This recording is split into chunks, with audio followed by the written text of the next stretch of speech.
Unification, right? I know we last talked Big Bro first to Tank, right? And then, or is it whoever? I told Tank. Tank know what's up. You know what I mean? He know what he up against when he fights Shakur or Keyshawn. You know what I mean? He want to fight these guys that everybody in the world know they ain't gonna give him no fight. They not mentally there. You know what I mean? They might have a little skills here and there, but mentally wise, they not gonna be able to keep it up that whole fight. And them two guys right there, you know what I mean, is gonna be the ones that, you know, give him his first L. Gervonta Davis say you need the money. Shit. What's going on with you and Gervonta? If I'm a boxer, he a boxer, you a boxer, we all need the money. I ain't doing it for free. Thank you. What if Gervonta said, hey, I'll come up to 154. I'll come up to 154 while you talking. Oh man. You go to you'll fight Gervonta at 154? I wish him the best. That's all I'm gonna say. Why do they come? Is it because they feel they need to come for the guy that seems like he's on the top right now? And right now, you're the guy on the top, so everybody's taking Ryan Garcia saying Canelo gonna beat Bud. They train together. He supposed to say that. What happens when a third fighter tries to crash the event while the sport's biggest star and the most dangerous boxer stand side by side? This isn't just another press conference. Canelo Alvarez and Terence "Bud" Crawford met at a highly anticipated media gathering. Two elite camps were expected to show respect, but Gervonta "Tank" Davis showed up uninvited, and suddenly the spotlight shifted from Crawford versus Canelo to Tank versus Crawford. Crawford didn't stay silent. Tank's first words to him were, "You messed up." And believe me, Terence Crawford's words carry weight. That's a problem. Let's break down what really went down at this press conference, and why Crawford believes Tank crossed the line. If we was to fight right now on the streets, I'll break your fucking neck. And that's on my kids. And you know it, I know it, and the whole world know it. And I'm not talking about no fighting in the ring. If me and you was to fight outside, I will break your neck. That set the stage. Then Terence Crawford and Canelo Alvarez held a press event to hype a potential super fight. Just imagine it. The Mexican king of boxing facing the undefeated pound-for-pound king from Omaha. A few years ago, nobody thought this clash could ever happen. Now, the buzz makes it feel real. The room was packed with reporters, cameras flashing everywhere. Crawford soaked in the spotlight, a sharp contrast to his usual persona where his fists do the talking. But then, out of nowhere, Gervonta "Tank" Davis walked in unannounced. Convince fans that he can beat Canelo. I ain't trying to convince y'all that he can beat Canelo. He's a good fighter. Yeah. But, bro, I would say smaller fighters are always better than bigger fighters because, like, you know, they're smaller, they know how to move and things like that. But this guy is great at what he do. And another thing, bro. At first, Tank seemed like just a spectator, but that didn't last. He started waving his arms, smirking at the cameras, throwing words toward Crawford's team, and completely stealing the spotlight. Tank clearly wanted to make this moment his own. When people, what I got from that is he's a hater. If you don't know me as a person, let's say you don't like me, you don't know me, you feel me? And I don't give a fuck. If everybody including win, I mean win. Fuck. Tank, question for you. You're a proud father. People who witnessed it said Tank completely stunned Crawford. After Crawford stepped away for a break, Tank slid in, trying to make his presence felt. There were no cameras in that hallway, but those who saw it said the atmosphere was tense. Let's be real, this tension had been brewing for a while. Tank had been dropping hints for months, acting like he could step up and dominate anyone, even the top dogs at 147. When fans started chanting Crawford's name, Tank didn't back down. If anything, he turned up the heat. He would never even think about to come up to 154. What about 47 though? Yes, if he get to pick his opponent. But Tank would never come from 35 to 54. Y'all got into it on social media around that time. Is that just you being competitive, like when that happens? Or Man, is it like... I just really don't like that dude. Why though? Cause I just don't like him. Like, I really don't like him. That's like just not your cup of tea. That's just not your... I don't like nothing about him. I just feel like, you know, he just one of these little arrogant little dudes that's using what he got to shield him. He got a lot of security guards around him, and he in the limelight and stuff like that. But in certain situations, he wouldn't be acting like that. Do you like him as a fighter though? Yeah, he's a damn good fighter. Yeah. But like his core personality and his ways, nah. Interview 5. The kind of man Crawford is, he wasn't about to let that slide. He fired back instantly when Tank's name came up, pointing out how weak Tank's record really was. Crawford believed Tank had never shared the ring with anyone even close to his level. That's where the fire truly began. How you feel about that fight? Is it even possible at a catch weight?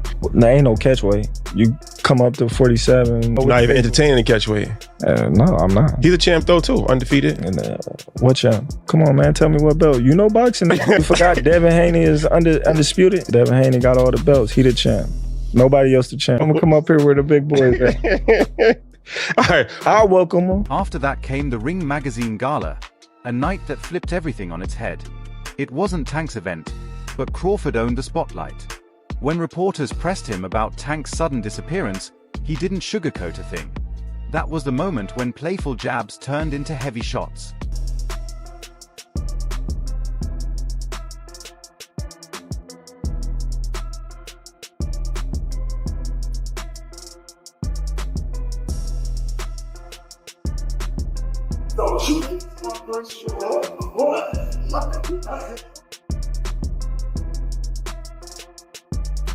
Tank is now ready to step into the ring with the big man. But let's be real, Terence Crawford is a lot bigger than Gervonta Tank Davis. He would never even think about to come up to 154. What about 47 though? Yes, if he get to pick his opponent. But Tank would never come from 35 to 54. Y'all got into it on social media around that time. Is that just you being competitive, like when that happens? Or is it like... I just really don't like that dude. Why though? Cause I just don't like him. Like, I really don't like him. That's like just not your cup of tea. That's just not your... I don't like nothing about him. I just feel like, he just one of these little arrogant little dudes that's using what he got to shield him. He got a lot of security guards around him, and he in the limelight and stuff like that. But in certain situations, he wouldn't be acting like that. Do you like him as a fighter though? Yeah, he's a damn good fighter. Yeah. But like his core personality and his ways, nah. The fact that Crawford is already lined up against a dangerous opponent like Canelo doesn't make things any easier. Taking that risk would mean stepping in with someone bigger and stronger, putting himself in serious danger. So far, Tank's push to enter this conversation feels like a bad matchup. Size matters in boxing. At the elite level, those extra pounds mean everything, but not always in every fight. Tank is giving up way too much to take on Crawford, let alone Canelo. Still, Crawford's speed and skill might just keep him in the fight. Kind of made a great point when talking about sizes, because he said if you look at them two together now, they look the same size. He said people have got the idea of the size thing wrong. It's not looking at them as a physical package, it's who has absorbed the bigger shots in the weight division. So, and it was good. It was a very good point. He was like, Canelo has been hit by light heavyweights and super middleweights for the best part of a decade. Basically, he's so used to taking those shots, whereas Crawford hasn't.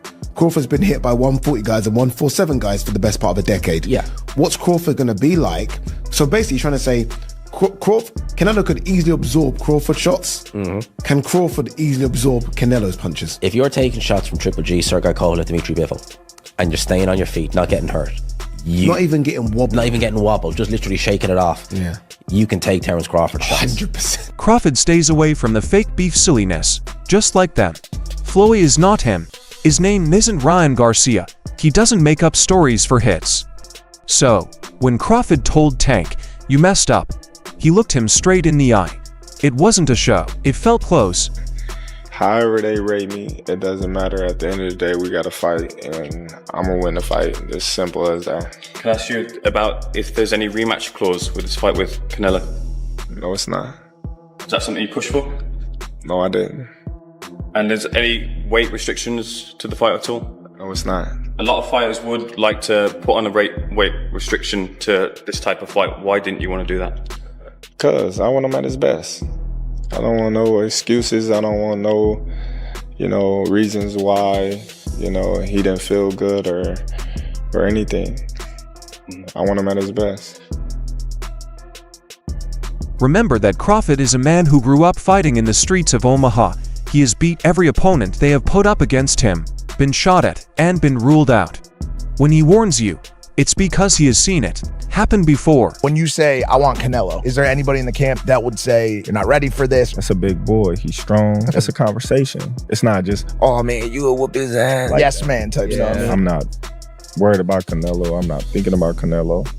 I'm just focused on Israel Majimov. In a small way, is this a stepping stone to your dream fight? I don't look at fights as stepping stones. It's about now. Crawford doesn't play the fake beef game. He's not built like that. He's not Floyd, and his name sure isn't Ryan Garcia. He doesn't invent stories just for clicks. So when Crawford looked Tank dead in the eye and said, "You messed up," he meant it. Like him anymore because he say I'm not gonna do what they want me to do and this and that, and then he tried to, maybe Turki Al-Ashi told him, hey, you need to do something because you seem so nervous in Riyadh.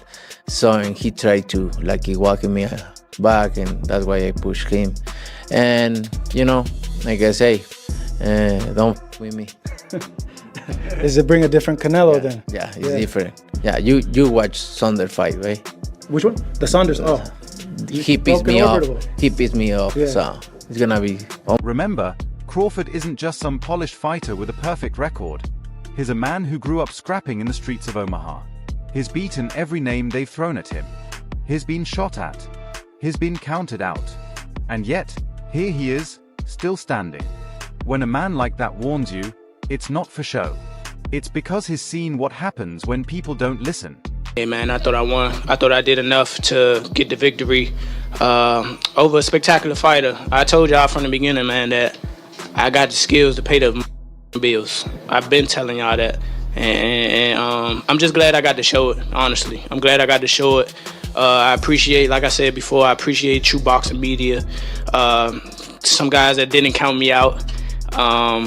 So that's just how I feel, man. I think I won, and I can't wait to do it again. I can't wait to dance again. Now, let's not forget about Canelo Alvarez, the problem nobody saw coming. This press conference was supposed to be his stage. He and Crawford were the stars, the ones everyone came to see. But the moment Tank walked in, the narrative flipped. Social media wasn't buzzing about Canelo versus Crawford anymore. It was all Tank versus Crawford. And here's the thing about Canelo, he doesn't like sharing the spotlight.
Don't forget how this all started, and who really won the argument. It wasn't just words, it was legacy on the line. In the end, it came down to Tank versus Roach. And it wasn't just a bad night. When Lamont Roach stunned the world and handed Gervonta Davis that loss, the entire fight game froze in disbelief. I could have stopped him. It's me. Definitely my fault. It's all right.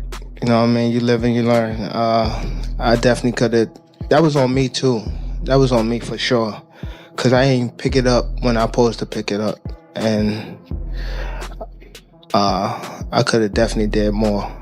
Definitely did more. Just a lot going on. But again, it was myself, you know. But you gotta go to the gym and, you know, get back to the drawing board and, you know, train a little harder. Round 9, the turning point. The entire arena exploded when Roach caught Tank slipping and delivered a brutal, clean combination. Fans shot to their feet, jaws on the floor, realizing they were witnessing the unthinkable. That shot should have sealed it. One clean clip from Roach sent Tank crashing, and when the referee's glove touched the canvas, the wave-off came fast. But everyone in that building knew the truth. Tank had done more work, fought hungrier, and shown more ring IQ than Roach. He was the rightful winner. But boxing doesn't always play fair.